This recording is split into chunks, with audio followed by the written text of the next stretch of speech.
Hello and welcome back to another FPL team selection video. We're looking ahead to game week 5 this week, which is going to be my bench boost week, and I'm going to talk a little bit through my future chip strategies as well, with a potential free hit or a potential captain as well. Now, last week I did pretty okay. We've managed to slash our rank quite a bit.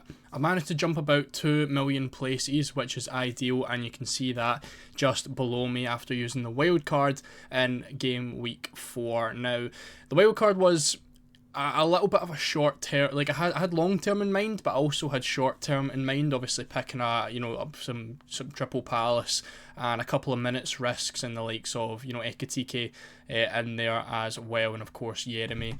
I don't know if he's going to keep his spot when Sar does come back. So there's a couple of short term punts which, as of this week, haven't yet worked out, but they do again have nice fixtures. Palace have West Ham away, and Liverpool do have Everton at home. And again, I will talk a little bit on the selections in the next couple of minutes.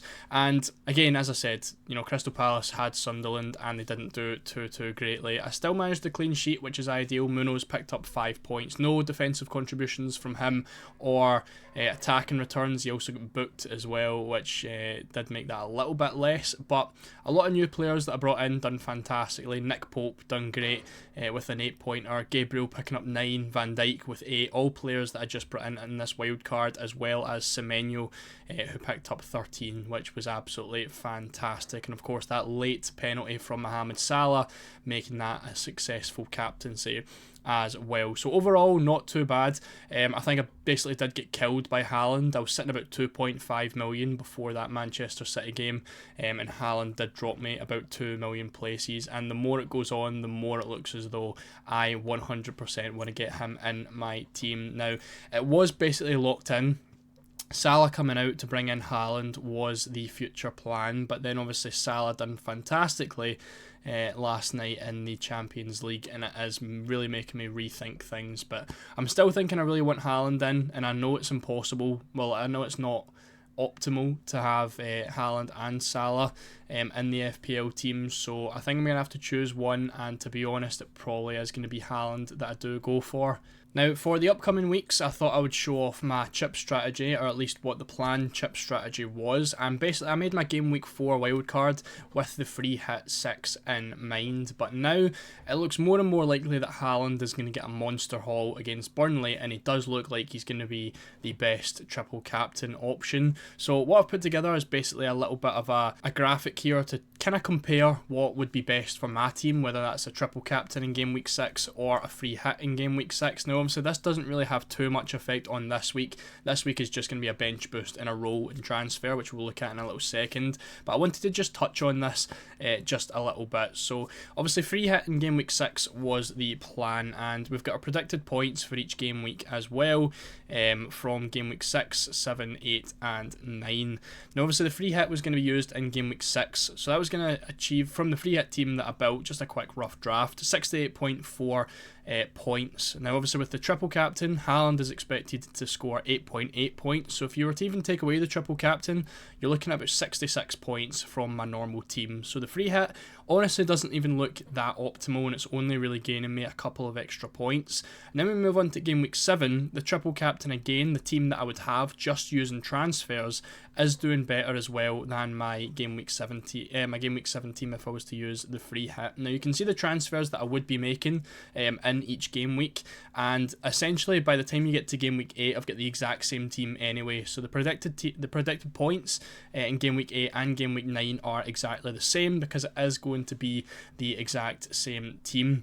So based on that, the triple captain is looking like a better option for me, because I'm going to get more points, or potentially predicted to get more points in game week 6 using the triple captain than the free hit, and then again in game week 7 before having the same team in game week 8. And what that means is I can save the free hit for a later game week as well. So that is just a rough plan for now. Obviously, I have still a full week to decide on what I actually want to do, but looking on to this week, this is the team that we are going to roll with, and again, the bench boost will be active for this week. Now, very happy with the way this team looks, and I think the bench boost looks pretty solid squad as well. But focusing on the starting 11 first, we have Pope in goals against Bournemouth. Again, I'm very comfortable with the Newcastle defence, which as of right now is still the best defence in the league. So I'm happy to have a covering player in that defence. And obviously that was a substitute that I made for Sanchez on the wild card. And as of a couple of days ago, Enzo Maresca said that Sanchez isn't going to play every game in the league, which makes him a little bit of a rotation risk going forward. So I'm happy with that decision to move to Nick Pope on the wild card. With the defence, we've got again very solid fixtures. Everton at home for Van Dijk, West Ham away for Munoz, Agbadou with Leeds at home as well. Some very nice fixtures for those guys. And even Manchester City at home for Gabriel. I wouldn't be surprised if a clean sheet was kept there. We know how Arsenal do play in those games. I feel like it's either like a 3 each or it's a 0-0, that kind of idea. Arsenal obviously basically just park it, and it seems to be corner after corner after corner for those goals. So I think there's a very decent chance Gabriel potentially picks up a header from a corner this week, and of course decent for a clean sheet, and Arsenal are the second best defence in the league as well, so it makes sense to be starting him. In midfield, we've got Salah, who will be the captain for this week, potentially the last week that I do own him, and we'll see how that goes, hopefully quite well. Semenyo is up against the best defence in the league in Newcastle, but obviously his form has been fantastic recently, and yes, I'm hoping for returns from him, but I also want my Pope clean sheet, so we'll see. It's a little bit of a contradiction between those two. I've got another chance for Yeremy. Again, he's someone that probably will be coming out. This probably will be the last game that I do own him, because I expect Sarr to be back after this. So West Ham away, hopefully he can do quite well. We did miss 2 big chances in game week 4, and in the cup he missed another big chance as well. So still waiting for an attack and return from him. At least I know he's getting the chances, he just has to put them away. So hopefully a big haul from Yeremy Pino in game week 5. And then the front 3, we've got Ollie Watkins, Ekitike and Mateta. Again, all with very nice fixtures. It is going to be one of the last straws for Ollie Watkins. This is where the fixtures cannot get any better, so if he doesn't return, he's straight out the team. Again, you would have seen with the plan, I do plan on taking him out for João Pedro in the next 3 weeks anyway, so hopefully he can return the loyalty that I've showed him for the last 5 game weeks, with Aston Villa still yet to score a goal. With Ekitike, I'm a little bit more worried. I thought it was going to be longer before Isak came into the team, but he obviously started in the Champions League, which I think is better for Ekitike's minutes in the Premier League. I think he played about 60 in the Champions League, and then Ekitike came off the bench for 30 minutes.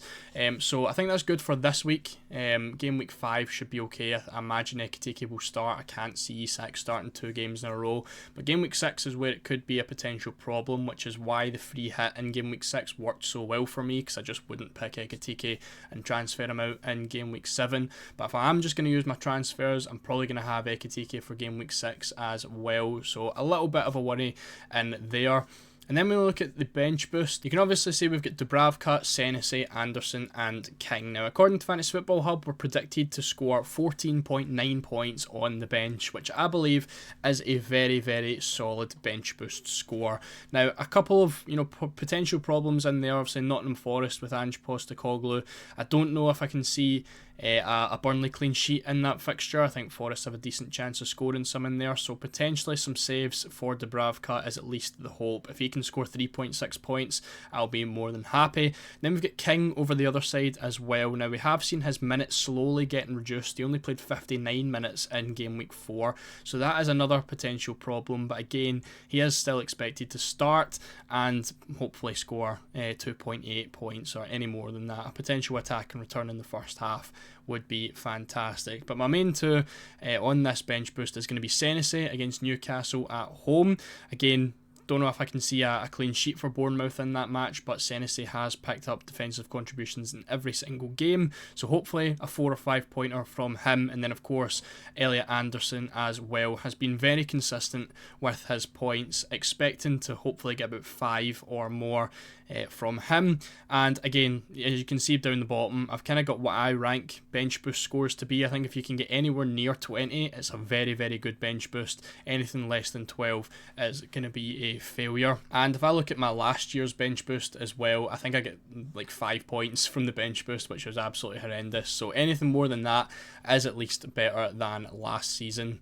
But that is going to be it for the team selection. I apologise, it is a little bit shorter this week. There just isn't really much to talk about. If you want to go into more in-depth stats for Game Week 5, I do have my stats show video up that came out yesterday, so make sure to go and watch that. This week I'm just rolling and activating the bench boost, and there's not really too much more to go on about. So again, if you're looking for more FPL content from this week, make sure to check out the channel. The video will be somewhere on screen as well. Thank you so much for watching. Make sure to leave a like if you did enjoy and subscribe for more, and I'll see you all in the next one.